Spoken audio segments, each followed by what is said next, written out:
Assalamualaikum, nous nañ leen ziar leen di leen béggee bu baax a baax ravi de vous retrouver encore une fois sur votre chaîne A2S Pro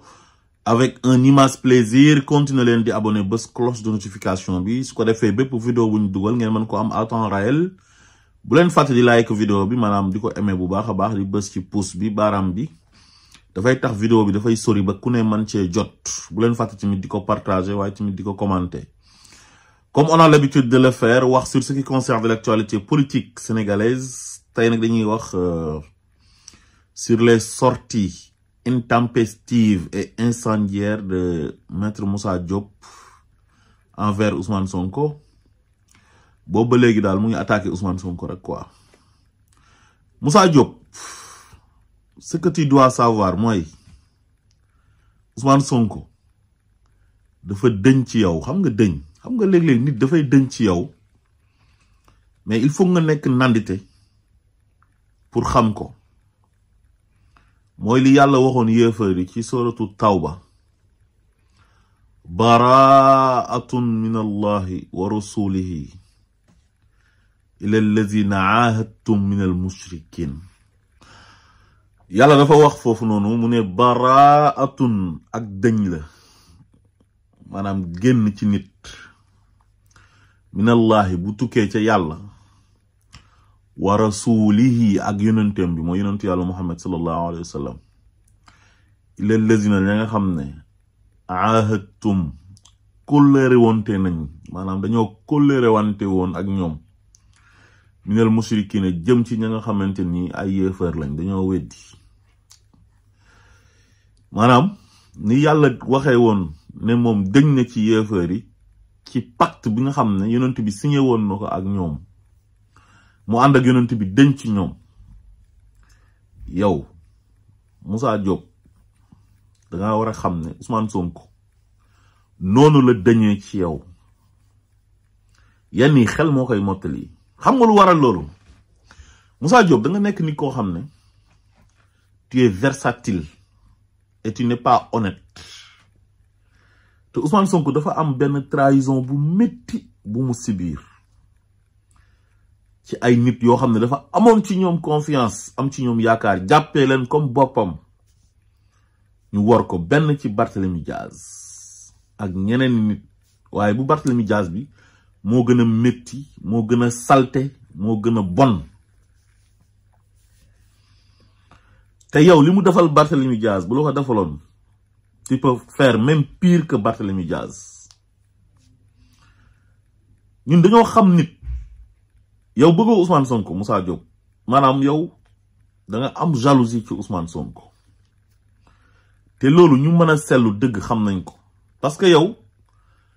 yaag Barthélemy Diaz yéen a yem sa genre gi mooy genre Barthélemy Diaz mégalomane wanewu ngand lu maa toll nii maa mel nii maa jaar fii yow noonu nga mel te da nga ànd ak Ousmane Sonko ci élection présidentielle yi ci coalition Diomaye président malgré parce que amoo woon choix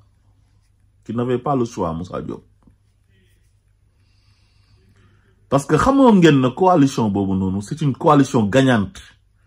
képp koo xam ne ñëw nga bootu ci rek yow amul dara looy apporter affaire bi Ousmane Sonko la Ousmane Sonko moom mooy locomotive bi Ousmane Sonko yàlla dafa yëkkati nguur teg ko ci loxoom na ko am séddaleel joxal ku la neex li tax yàlla def lool nit ñu bon ñu mel ni Macky Sall ak ñi àndoon ak moom doon ko xeex ak koo mën a doon ak foo mën a bokk nag ñooñu doon yàlla di wan na leen ki ngeen di xeex nii ne du dugg ci palais ba daraja ju gën a kawe boobu laa koy jox mooy ban daraja mooy dama koy jox pouvoir bi na ko am joxeel ku la neex mu jël présidence gi jox ko Diomaye na ko am téel ñu pare mu jël présidence assemblée nationale jox El Malick na ko am jëlal ba pare moom gën a néewle moom Diomaye décret la yore il est élu au suffrage universel c'est le chef suprême des armées clé de voûte des institutions. Il nomme à tous les postes civils et militaires. Am na mandat wu 5 ans te pourtant décret moo fal Ousmane Sonko premier ministre ndax loolu moo nekk ci texte yi.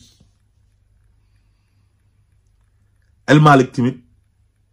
am na mandat wu 5 ans nekk deuxième personnalité de l'État kon kooku moo raw Ousmane Sonko. Donc Ousmane Sonko toujours da leen di wan ne moom dafa nekk nit koo xam ne du nguur moo ko tax a jóg du àdduna moo ko tax a jóg laajul réew mi jàkkaarloog Macky Sall di xeex ak moom ba ay nit dee ngir falu ngir di noos comme yéen ni ngeen jàppee nguur yéen nguur jàppewu leen ko sacerdoce yéen xam nga ngeen jàppee nguur noos ku leen dimbale ngeen war ko seen politique noonu la demee waronte te yéen li ngeen di def Ousmane Sonko mënu ko moo tax à un moment donné dafa dem ba jàngat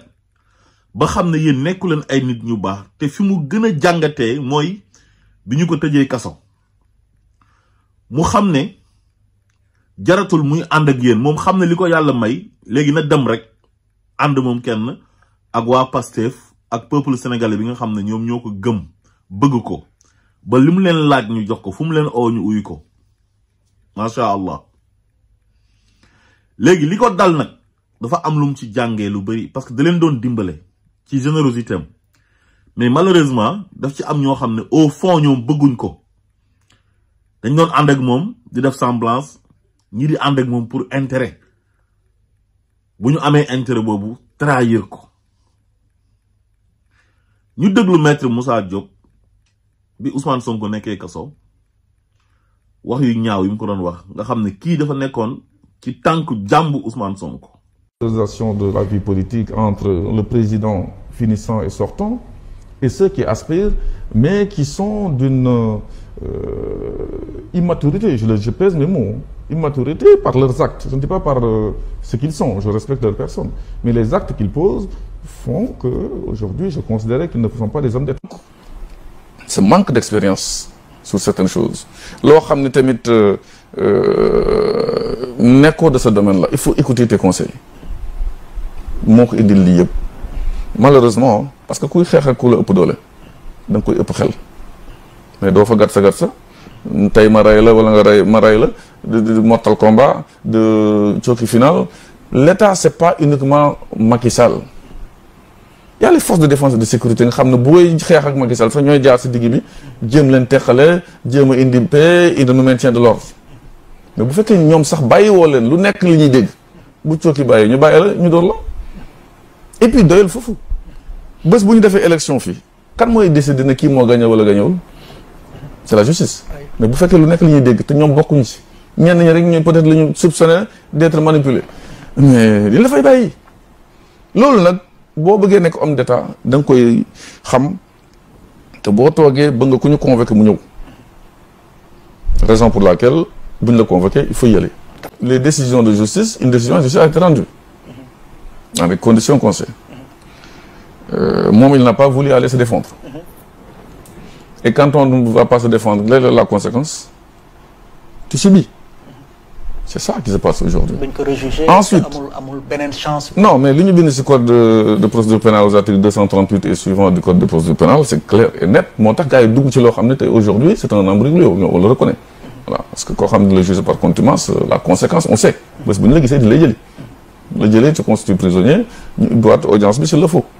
Maintenant, moi, beaucoup le rendre ou beaucoup le arrêter. Donc la situation risque d'être exécutée, la décision risque d'être exécutée, ça il faut le dire. xam nga kii bu nekkoon nit ku baax Ousmane Sonko du nekk ci jafe-jafe ba pare mu toog di ko chargé Barthélémy Diaz daf ko gën a fës rek mais li Barthélémy Diaz doon wax il a presque dit la même chose lii yëpp Ousmane Sonko dégg na ko bi nga waxee da ngay ñëw Diomaye président mais kenn du la tere dañ naan la ñëwal mais li ngeen foogoon moo amul foogoon nga ne comme ni nga jàppale woon Macky Sall ci Benno Bokk Yaakaar ak sa parti jot na da nga jàppoon ne ça va se reproduire maanaam li amoon mooy amaat bu gars yi faloo dañ lay dénk benn poste mais yow gars yi ñoo la wóoluwut parce que tu es un traître da ngaa yore jikko traître te dafay feeñ ci ni ngay waxee ak ni ngay jëfee ak ni ngay comporté woo moo tax Ousmane Sonko du bëgg sax nga jege ko parce que xam na ban façon nit la xam na ne tu n'es pas loyal envers lui xam na ne tu n'es pas sincère man mii rek xam naa loolu ñu gën a tuuti ci parti bi xam nañ loolu ta façon de faire ta façon de parler xam na ko léegi nag lu tax nga frustré di wër nii yëpp di wax mooy lu ñu la joxul poste danga doon xaar poste te joxuñ la ko beneen bi yaa ngi koy clash naan Diomaye président bi ngeen koy créé boobu le Pastef a été dissous mais Pastef nee nañ la du Macky Sall mooy jël kayit signé pour dissoudre Pastef pour nga dissoudre ko il faut nga dissoudre xol yi ay xol ngay jël nga dagg yëpp mu wadd ñooñu dee te su boobaa yow tu risques de tuer la majorité des Sénégalais loolu mooy Pastef idéologie la Pastef du benn kayit ngay jël bind ci na Pastef autorisation loolu ay formalité la mais Pastef ci xol yi la sax même buñ ko joxaatutoon récépissé bi par décret rétablir ko à ses droits il allait gagner les élections mais Diomaye président bi yow xam nga ne dañ ko tegoon noonu rek parce que ay pexe la Macky Sall moo taxaw ànd ak ay saay-saayam ay vëyoom moom mu nekk chef de bande bi chef de gang bi mais Ousmane Sonko du nekk candidat ku bokk Pastef du nekk candidat tas parti ba ci ay tooñ Ousmane Sonko ci jamono jooju yàlla may ko benn xel génie politique muy xalaat ba teg stratégie loolu moo indi Diomaye président parce que tur boobu rek lañ mënoon a joxe parce que parti buñ dissoudre mënul am candidat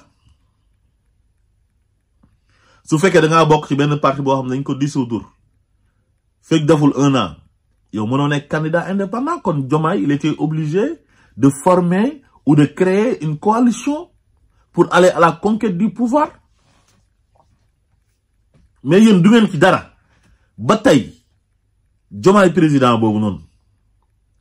Ousmane Sonko était la locomotive les Sénégalais ont voté pour Diomaye ci ndigalu Ousmane Sonko ñëpp xam nañ lool Diomaye dem na seen dëkk Ndiaganiao pour nekk maire Ndiaganiao c'est une petite commune benn jigéenu APR moo ko fa gagné mais bi Ousmane Sonko branché Diomaye ci barke bi wax sénégalais yi ne man maay Diomaye te Diomaye mooy man sur cette base lañu falee président Diomaye Faye loolu il faut nga xam ko wala nga xam ko di tay lu Moussa Diop di wër di attaquer Ousmane Sonko nga ne léegi bi ñuy waree def élection législative yi Ousmane Sonko daf ne moom Pastef lay demee yeneen parti yi ku bëgg na nga toog ku bëggul nga demal sa bopp mais il a parfaitement raison mais tu as vu les résultats bi mu demee ak Pastef kase dafa am lu bari lu feeñ xam nga lan moo feeñ li feeñ mooy wane ne affaire bi ci moom la yàlla may te ndamoowu ko tituroowu ko li ko yàlla mayoon noonu dafa amoon benn générosité di ko séddoo ak ay nit te ñooñu ay sagaru nit lañ duñu ay nit ñu baax ay traître de classe exceptionnelle ku ci mel ni Barthélemy Diaz nga xam ne du nitu dara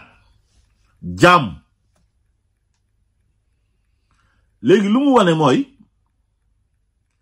Yewwi Askan Wi Ousmane Sonko la woon waaye du keneen Ousmane Sonko moo tax ballottage am ci Assemblée nationale ba pouvoir bi amul majorité te dañoo xeex liste nationale am mu dem ak ay titulaire duma ci Macky Sall ci titulaire am yooyu ba pare ñi mu àndal ci Yewwi Askan Wi waa PUR mu jox leen 11 députés jox waa PDS ci intercoalition 26 députés jox waa Taxawu Sénégal 14 députés sous la bannière de Yewwi Askan Wi laa la wax de te boobu liste nationale bi titulaire bi Macky Sall daf ko éliminé woon parce que Ousmane Sonko lu mu ci bokkoon moo tax parce que bëggoon na ko songu ci affaire u Adji Sarr ak Mame Mbaye Niang te pour Ousmane Sonko nekk député te ku noonu sax mooy nekk président assemblée nationale arrangé wu ko woon dafay tax du mën a am num ko yóbbee justice il faut que Ousmane Sonko nekk koo xam du am immunité parlementaire mais imagine leen Ousmane Sonko bu amoon immunité parlementaire ba pare nekk président de l'Assemblée nationale am majorité sax assemblée kooku kan moo koy mënal dara Macky du ko mënal dara loolu moo tax Macky fexe ba complot ak waa conseil constitutionnel ak waa DGE ak ñoom Khalifa Sall yàq liste nationale bi parce que Khalifa Sall bokk ci woon mais moo ko tey il a fait exprès saboter liste nationale titulaire bi pour Ousmane Sonko bañ a dem pour après moom mu dem ci dialogue négocier ñu bàyyi ko mu jàll Ousmane Sonko ñu recalé ko tëj ko kaso moom mu jàpp ne après day dem nekk président facilement parce que jàpp na ne ñeneen ñi moom moo leen man waaye wayam kurullah wallahu xayrul makirin sooy def sa ay pexe yàlla mooy ñëw gàntal sa pexe yooyu teg ay pexem te moom pexem dafa baax te dafa gën léegi yéen bi mu ànd ak waa taxawu Sénégal ànd ak waa PUR ànd ak waa PDS gis nga li mu leen may ci député waa léegi bi mu ñàkkee ànd ak ñoom dem sous la bannière de son parti Pastef deful coalition ñaata député la am il a eu 130 députés ñam àndaloon muy waa PUR amoon 11 députés muy waa taxawu Sénégal amoon 14 députés muy waa PDS amoon 26 députés ñooñu fan lañ mujjee PDS dañoo dem def coalition ak Macky Sall ñu am 16 députés ku nekk am 8 dañoo rétrogradé waa PUR il se retrouve avec un député muy Omar Youm taxawu Ndakaaru benn lañ amoon te am na ñu doon wax sax ne Barthélémy Dias demul woon ak taxawu Ndakaaru mouvement yam la jël dem créer coalition yam tuddee ko sàmm sa kàddu benn député lañ amoon muy Barthélémy Dias te révé ko nañ ko assemblée nationale dàq nañ ko maanaam taxawu léegi amatul benn député fu nekk ni su fekkee nag ne taxawu sax moo doon moom poste député boobu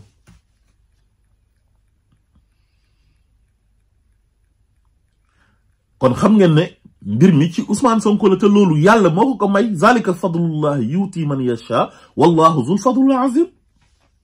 loolu ku ko nanguwul da ngay sonn kon Moussa Diop